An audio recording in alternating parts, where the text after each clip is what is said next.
Hey, guess who it is? Who is it?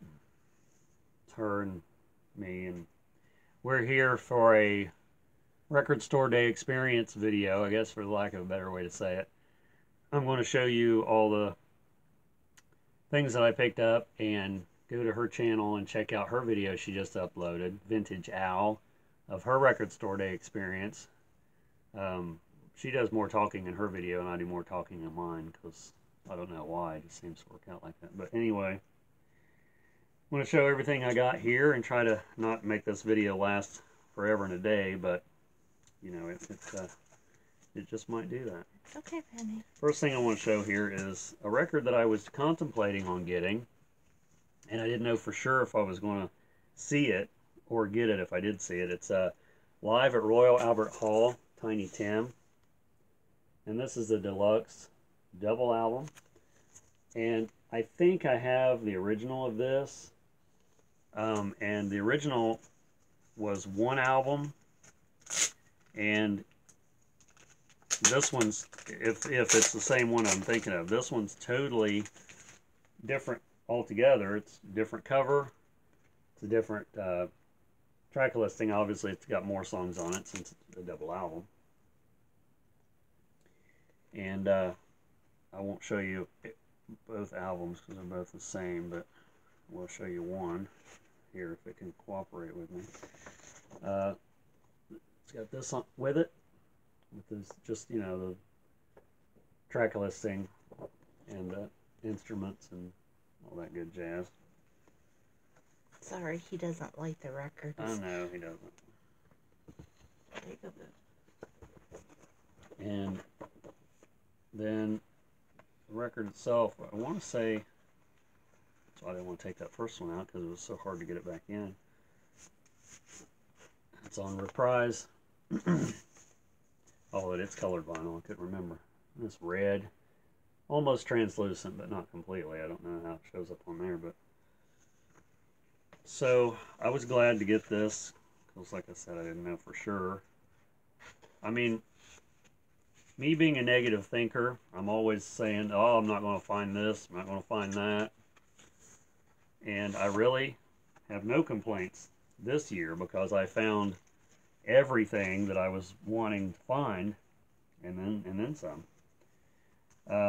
This next one I really wanted. This was on my list for sure, and Kat found this one for me.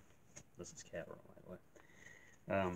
She found this one for me because we were sort of stuck in traffic at the record store we were at with people, I should say, and she was managed to make it to the other side and found this Ghost World soundtrack, which I really wanted. It's one of my favorite movies of all time.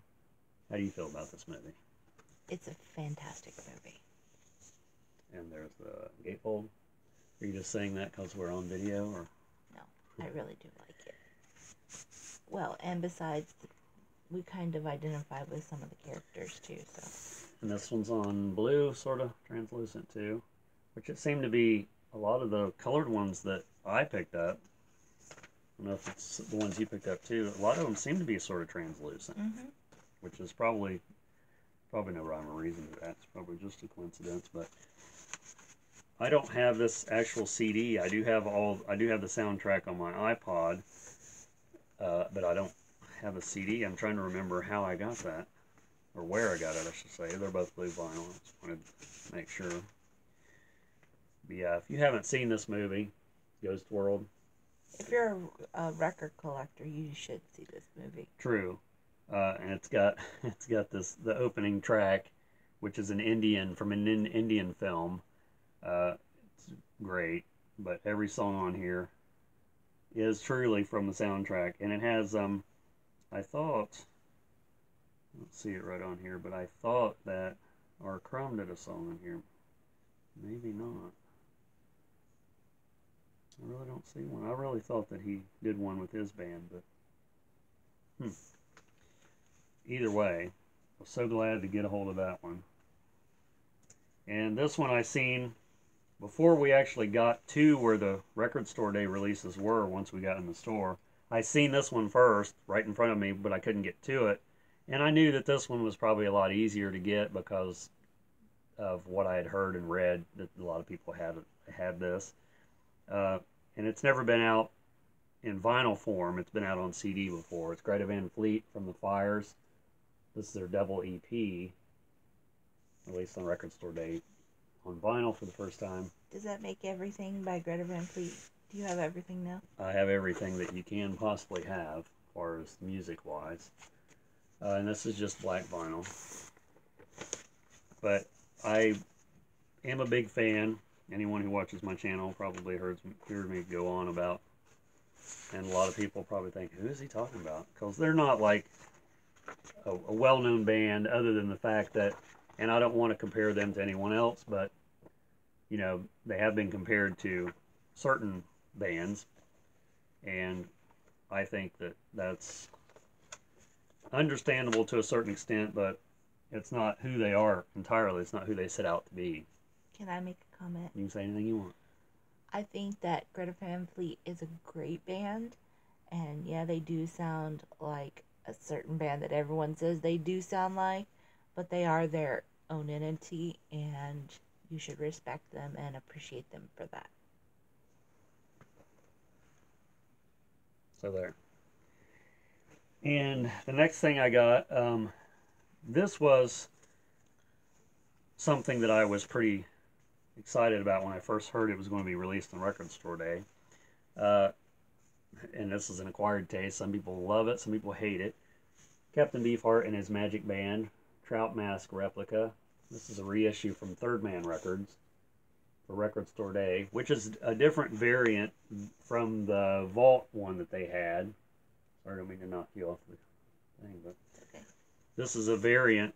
It's a Third Man, but it's not the same exact one.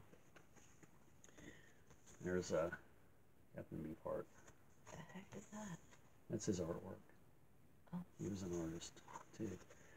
And this has the lyrics, which I don't think the original album had lyrics. I'm not positive about that. Is that more of his artwork on the inside? Probably, yeah. But he did a lot of... No, actually, it says drawings by... This is by Mascara Snake. This was a member of his band. Oh. So I thought it was him, and then that one doesn't say. But this is released on Third Man, and it's on the Bizarre label there, which was Frank Zappa's original label that the album was on. It's black vinyl. And it's a double album. I'm going to show you both of them. They're both black. And it's, like I said, it's something that a lot of people, if they've heard it at all, they don't want to hear it again. And then sometimes, if they've heard it once, it's like, because it's so otherworldly, you really think, I can't believe this exists. I think I showed the back already. So yeah, Trout Mask Replica, if you're not familiar with this record, and you like avant-garde music or stuff that's like way out there without drugs, that's your record. This one I was contemplating getting, and I was surprised to see it too. This is Assorted Finery from the First Psychedelic Age. Poppies is the name of it. It's a various artists' album. Psychedelic music from the, looks like 60s. It says First Psychedelic Age, so an eclectic mix of psychedelic rarities from Vanguard, Original Sound, and Stax Vaults, featuring cult classic artists such as Buffy Santamarie, Southwest FOB, The Serpent Power, and many more. Very cool. So there's the liner notes, I guess, of the artist that's on the album. And this was on colored vinyl. Once again, translucent, red, very red. Poppy red. So that's sort of cool. I mean, I'm always, 9 times out of 10, I'm always wanting to get the various artist compilations that come out, just in general, but especially on Record Store Day, they seem to have a lot more of that type of thing. and I don't know what it is, but I feel like I'm getting my money's worth more because it's a lot of songs and artists that I'm not familiar with. I might be familiar with the genre. Um, like there's one song on here, "The Smell of Incense," which I have that on my iPod. Uh, Here's one called, this band is called the Sot Weed Factor, the Human Jungle, Circus Maximus, so the Honey Jug. So that's going to be good to listen to that. I'm sure we'll both like that. And then I got a couple used records. We went to two record stores. They were both crazy. It was a very early morning, a very, I won't say long day, but very stressful day. Maybe everyone feels like that. Maybe it's just me, but And it was just more than me and him. It was. yeah, it was. We went with her cousin and her husband, and yeah, it was an experience. But I got some couple used records at the first, or at one of the record stores we went to. This one was something I'd never seen previous. Frankie Stein and his Ghouls. I'm so jealous of that record. And I haven't listened to this yet, but I will listen to this real soon, and then I will do a review of it in a separate video. This record, I'm assuming, came out in the 60s. It's on Power Records. And there's the label. Make sure I have it right side up.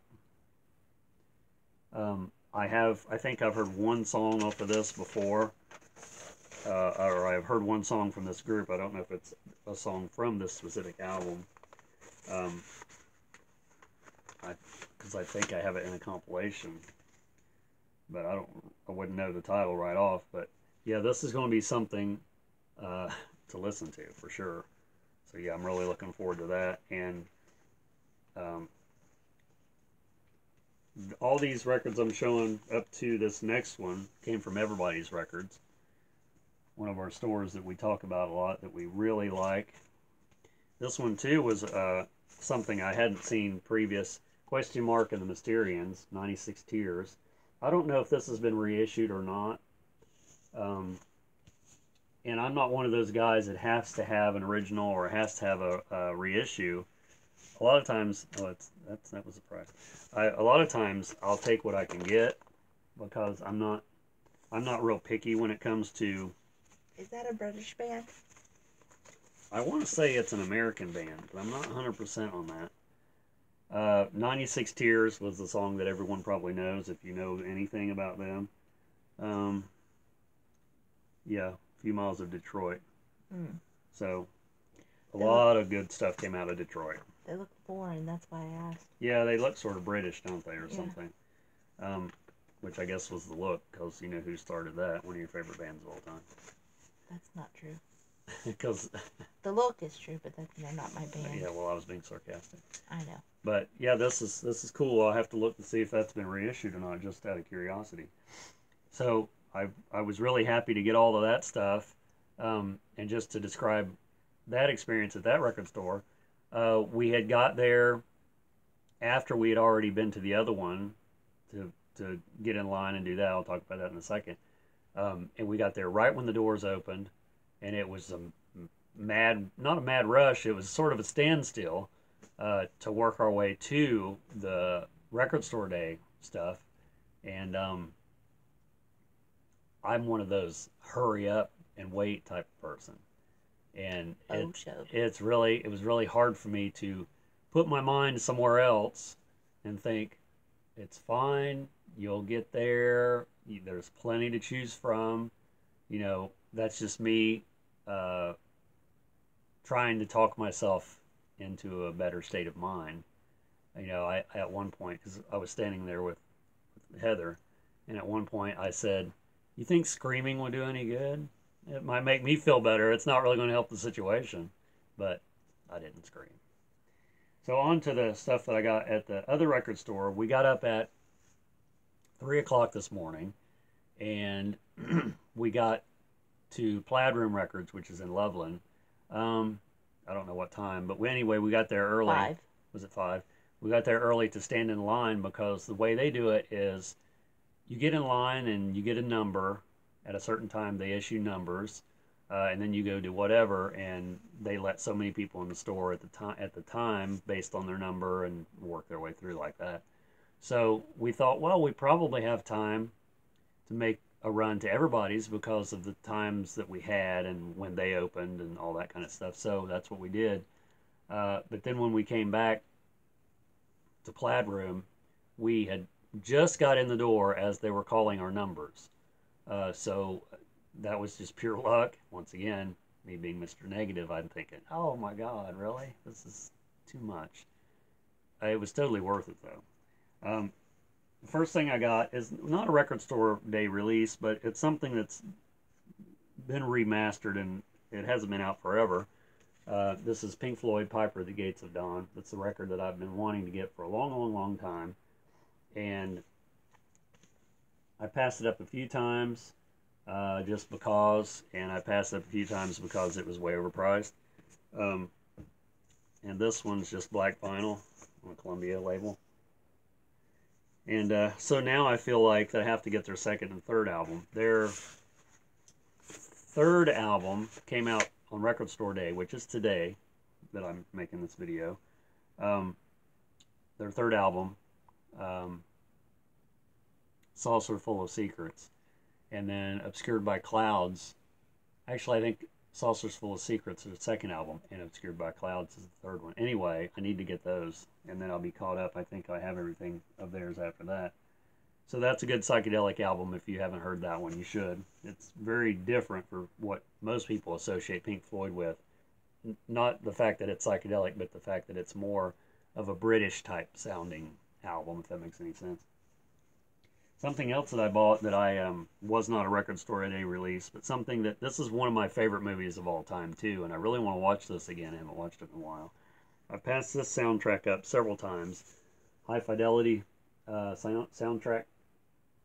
And this is a double album too, which I wasn't aware of that. I didn't think it was until I got it and realized, oh. And this has a lot of good songs on it. If you've never seen the movie, it's got John Cusack in it. It's got Jack Black. It has Lisa Bonet is in it. Joan Cusack is in the movie. And I can't think of that guy's name that plays the neighbor upstairs. He's a famous guy too, but there's the label. He's in a movie. Well, I don't remember names a lot of times. Oh, that's Sarah Gilbert. Sarah Gilbert's in it. Yeah, I forgot about that. This guy here is who I'm referring to. Oh, I don't remember his name. He was on, I want to say he was on, I don't know if it's Saturday Night Live or one of those shows. I don't know. Anybody probably knows out there what I'm talking about. I don't know. I don't think it'd be on there. Let's see. I hate to drag this out, but it drives me crazy when I can't think of something. Phantom, you're in the road here. You can sit there. You can sit there. He's so anxious when we're making videos. He wants to be in her lap. Anyway, check out the movie if you haven't seen it. It's very, very worthwhile. It's about a guy that owns Championship Vinyl record store and his employees and his love life and his marriage and all that good stuff. And his addiction to vinyl. Yeah, I wouldn't know anything about that. This record was also not a Record Store release, but something I had never even known they made. There's a documentary called Rewind This. It's about the obsession and the collection of VHS tapes that has resurged from like the early 2000s, mid 2000s on. They made a documentary about it, and here's the soundtrack. I was looking through the soundtracks and I thought, man, that's a cool cover. And the more I got looking at it, I was reading about it. It's like, this is what I thought it was. They had so many cool soundtracks. This is original score by Josh Freda. And this one's colored vinyl. Awesome. Colored vinyl. That's like the coolest, one of the coolest records I think I have now. Flip it over. It's right in the top 5 of coolest records I have for colored vinyl. And it has a pink label. You can't go wrong with pink labels. Favorite colors, black, white, and pink. Yeah, I mean, and I think this one has, yep, it has a download card, so I don't know. It's so hard to put stuff on my iPod. I think it's so full, but that's another story. This came out on Mondo, and it's Death Waltz. That's it. And Light at the Attic Records, which also reissued a lot of the Living Brothers. So, how much you want to see this? So, anyway, rewind this. If you haven't seen that documentary, you really should if you're into VHS, or if you're just a hoarder like me and you like physical media, you should watch it. And I got, I'll show one more used record that I bought, and then I'll show one last record store day one. This, as I was standing in line, the line was extremely long, and I was the last one. Her and her cousin and her cousin's husband had went next door because they had got done and checked out, and I was still standing in line because I was probably looking longer, got farther back in the line. So I had time to look through all the racks that was winding around, and I got to the dollar rack, which I was glad to get to look through that because otherwise I wouldn't have been able to. And this record, and everyone probably doesn't care, but I'm going to say it anyway. Well, first of all, I already have this record probably somewhere in this pile, but locating it is a whole ordeal. I don't think I have that record. But there's a video on YouTube of Greta Van Fleet doing record shopping. And they talk about certain records, all this and that, and this is great, and I'm going to buy this, whatever. And the bass player, I'm losing my voice, the bass player, Sam, says this is a great album. And Daniel, the drummer, buys the album because he likes it too. It's Cat Stevens' Tea for the Tillerman. And anything that Cat Stevens does is great. This was only a $2 record. I don't know if that's the original sleeve, but and it's on A&M, and it's an immaculate record. This has Wild World on it, which a lot of people probably know that song. Let's see what else is on here. I'm not sure right off. But for $2, you know, and the fact that it's right there in front of me, I'm going to just get it anyway. Yeah, Wild World, and I don't think the other one's on here. But the song Tea for the Tillerman, I think, is the one that they're talking about, that it's only a minute long, but it's like the best song in the world. That's just, you know, that's what they were saying, but I would like it either way. It came out in 1970. And then the last one I got to show is a record store day release, something that me and you wanted. We were very lucky to get it, and her cousin's husband had made it to the other side of the store where they were up on the wall, and he grabbed both of them for us because, like I said, me and her both. There was only 2 copies. There was only 2 in the whole store. It's a Osaka Pop Star split with Barnes & Noble. Fish Heads. Roly-poly fish heads. If you're familiar with that song from like the Dr. Demento show back in the 80s, the music video was also on MTV. And this is on, I don't know how it's going to turn out on the video, but this is like the brightest pink vinyl of probably any record that I own. It's sort of a, it's not a pastel pink, it's more like a neon pink. And it's it has 4 tracks on it. And I originally thought it was a 10-inch. Actually, originally I thought it was a single, and then I thought it was a 10-inch, and then I had seen a picture of Billy Mooney holding it, which was the guy in Barnes & Barnes that was in Lost in Space previous to that. He was holding it. It's like it's a 12-inch record. I'll show the back. But side 1 is Osaka Pop Star doing Fish Heads, the punk version, or their version, which was on the Dr. Demento compilation, Demented, or Covered in Punk. And then Fish Heads instrumental, previously unreleased Bubble Mix on, also on the same side. And then on the side 2 is Barnes & Barnes, Fish Heads, the original version, and then High School Gym, which was a non-album bonus track from the album Vu Baha, which I have that album, and that came out in 1980. So yeah, we were both really lucky to get that. So overall, probably one of the best record store days ever, as far as what we accomplished, and going to 2 record stores and pretty much getting everything we wanted and then some. And I will say that I know it's hard for a lot of people um, that work at a record store that puts in a lot of work and does all the extra ordering. And I can't imagine how much uh, preparation that it takes to keep everything semi straightened out. But if it wasn't for people like that, we wouldn't have the experience and we wouldn't be able to, be record hoarders like we are True that. to the extent that some of us are. So Some of us more than others. true. So it was a great record store day. I hope everyone got out and supported their local record store. Absolutely. But every day is a good day for record shopping, so you don't have to wait for record store day. And if you don't like crowds, it's probably better that you do go on a day that's not record store day. But it was totally worth it. It was stressful, but once I had my coffee in me, and I was good for a while. So we made it through, and we didn't kill anybody, and we didn't get killed. So that's always a plus.